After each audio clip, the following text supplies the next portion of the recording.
Hi everyone, my name is Dino and welcome to the EUniverse. What is stronger, a bee or a gorilla? Let's find out in Group C.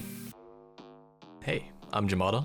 I'm a caster from the NLC and I'm here to talk to you about FNATIC Rising. Rising were the better team on the day, and FNATIC Rising will qualify for the European Masters.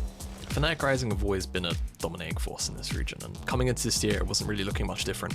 There was a complete roster overhaul by their top laner in Pride, and with the additions of Maxi from the very successful Riddle roster from 2020, and Forbidden, who I think doesn't really need much of an introduction, rounded off with a very strong looking bot lane in young AD carry player called Bean, and a very seasoned support player in Rux. This iteration of FNATIC Rising was pretty much looking to stay on top of the competition as always. Unfortunately for them though, this hasn't necessarily been the best split for them, but with expectations as large as their own, it's only natural that they were eventually going to trip up, and for the first time in several years, they didn't finish first domestically, and BTXL, their eternal rivals, beat them to the trophy. That doesn't mean, however, that they are to be underestimated at this tournament. This split was only not a complete success because of how sky high their own expectations were, and FNATIC Rising are likely to be one of the tougher teams to take down at EUM. With a balanced mix of younger and experienced players and a playstyle which is very much by the books League of Legends, it would be no shock to see these guys go deep into the tournament. Now, when talking about people we have to keep our eyes on from this FNATIC Rising roster, we have to talk about Maxi.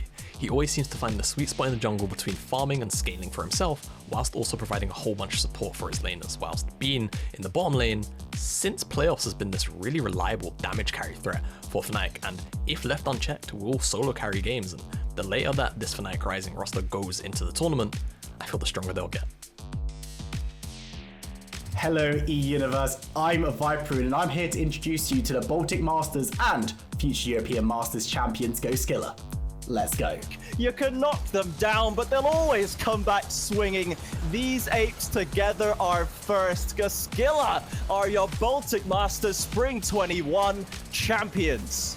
GOSKILLA is a newer face in ERL esports, with this being their first full season at this level. They came in dominantly and it took until the grand final for them to lose a single game, and even that wasn't enough to stop them from taking the crown. GOSKILLA like to own the map, with Tibor and Kana being a formidable mid-jungle duo. If they haven't already beaten you by the time the team fights start kicking off, then it will be on Bushy to put in the legwork and really dominate in those situations. When we're looking at a player to watch, Kospek, the support, has to be the one coming into European Masters. This will be his 4th appearance at this level, and that veterancy will be crucial as the rest of the team only has 2 appearances combined.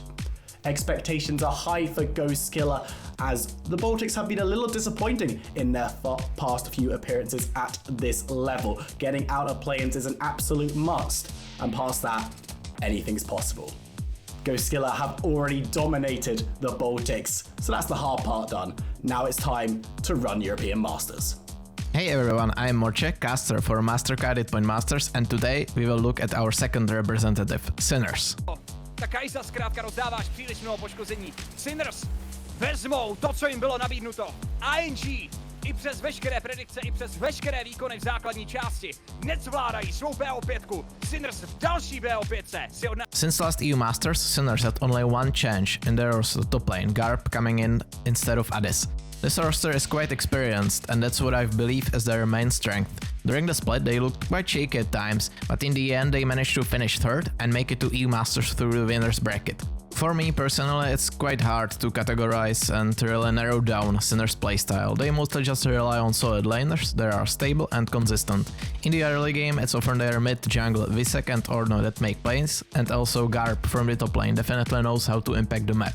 The player to watch from Sinners is definitely their marksman Pyok. This guy can really go crazy on some of his signature picks like Kai'Sa, Caitlyn, Ezreal and also Kalista. Great lane phase, excellent team fighting and consistent performances, that's all what Pyok brings to the table. With this experienced, tried and tested roster, anything less than getting out of play-ins would be quite a big disappointment. However, Sinners group is quite hard, so it will be for sure a close round for qualifying to the group stage. If they manage to play well under the pressure and also make sure some of their carries pop off, I'm pretty confident that they can make it into groups. That's it for us, thanks for having me and good luck to everyone at EU Masters. Hi, Zoltik here to talk about the 3rd seed of the LFL, Vitality TV.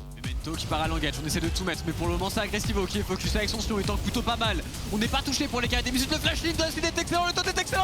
Incroyable, Raven qui arrive à plaquer tout le monde contre le mur avec son arrêt. Est-ce qu'on peut terminer le teamfight? Smiley qui clean up absolument tout le monde. Quel teamfight de Raven avec... Team Vitality always had the objective to be the leading esports team in France, and the LEC sport was not enough for them. They also wanted to dominate the LFL.